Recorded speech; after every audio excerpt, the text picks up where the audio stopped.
Hi, everybody. Welcome back. This is the Robert Rue Writer video series focused on story writing. Most of what I say here is geared towards screenwriters, but I think a lot of what I discuss here is really relevant to any kind of story writing. I want to remind everybody that we're still talking here about the early stages of creating a story, and that you can follow along with me on a document called Things I Want to Know Before I Start to Write My Story, which is available on my Facebook page, Robert Rue Writer. So last time we were still talking about aspects of character that I very much want to know something about before I start to write actual scenes.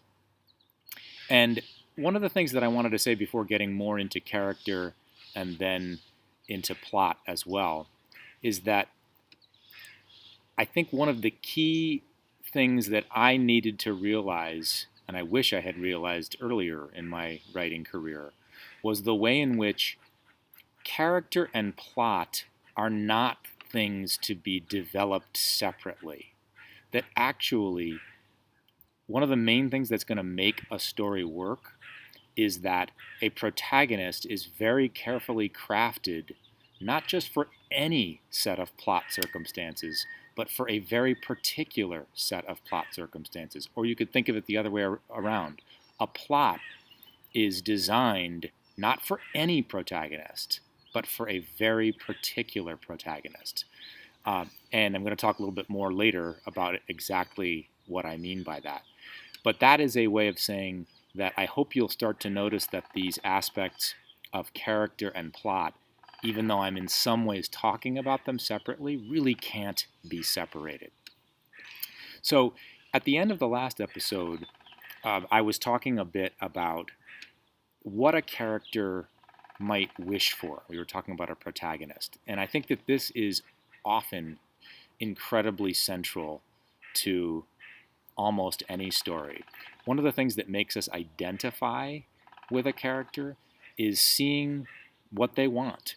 And often the story is about actually not just what they want, but what they would be willing to do to get that thing. And what they're willing to do, and this is particularly important in a movie, is that we need to be able to see it. So we need to be able to see actions that characters would take in pursuit of a thing that they want.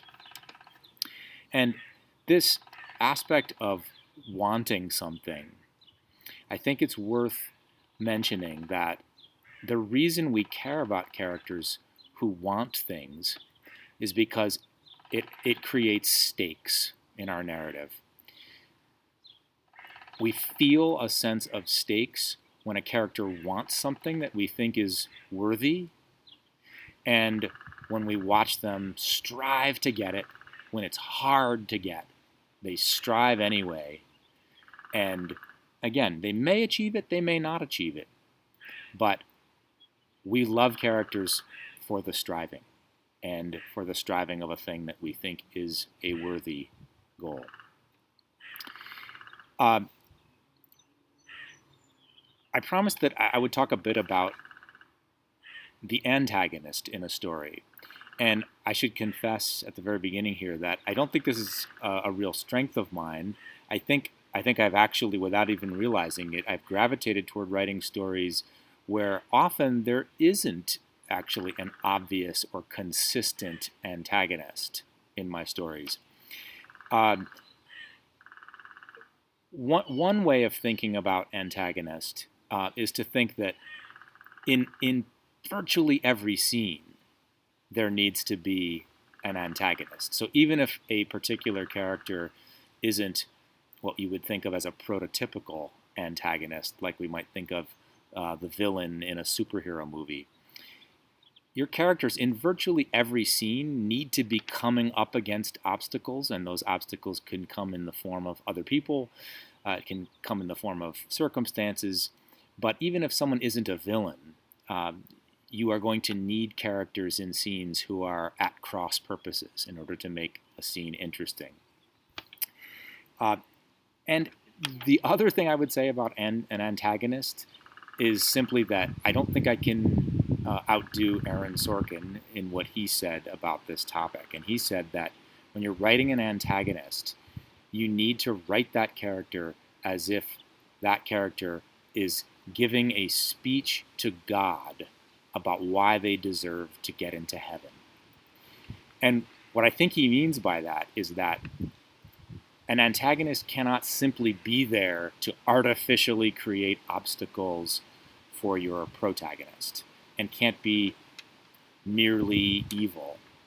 A really interesting antagonist, and to use a Sorkin example from A Few Good Men, the Jack Nicholson character, a really interesting antagonist is not going to just be wrong in the minds of the moviegoers, but is going to believe himself that he's not wrong and is going to have some pretty darn good reasons for believing what he believes. I think the Jack Nicholson character certainly fits that criteria. So, as I say, I'm transitioning into some plot elements here, but I do want you to notice that I can't really separate plot and character here. So, one of the most important things that I think most good stories, for the screen or otherwise, contain early on, before we get to some big event, is a sense of what the character's usual life is. And I think that this can get underestimated when we start to see more and more stories where everything begins with a bang and we're in the midst of dramatic conflict immediately. Showing what a character's usual life is like before a big thing happens that will make the story and the character's life take a turn, it gives us an opportunity to show the before. And the ending of our story will show the after of the character. One of the most satisfying things about a well-constructed story is that it is not merely a series of events and obstacles that somebody goes through. We watch a character either change in some significant internal way, or at least we see a character with the opportunity to change through the events that that character is going through. You can't see that change sometimes as clearly unless you see what the character's life is like before something big happens. And that's why I want to see that. What's the character's usual life? So needless to say, the thing that makes us feel like a story is really launched is when something happens that disrupts the character's usual life. And again, this can't be just any old thing. It needs to be a thing that is carefully designed for a particular protagonist, and it needs to relate to their emotional flaw or hole. And when I say that, what I mean is that the big thing that happens near the beginning of a story has to launch this character on a journey that will make this character confront that hole or flaw in them. In most conventional stories, the character is going to improve on that flaw before the end of the story. You don't have to write a story that way, but that's the way it usually happens. Next, once that big event happens, we're going to need to see that some kind of decision is going to need to be made by the protagonist.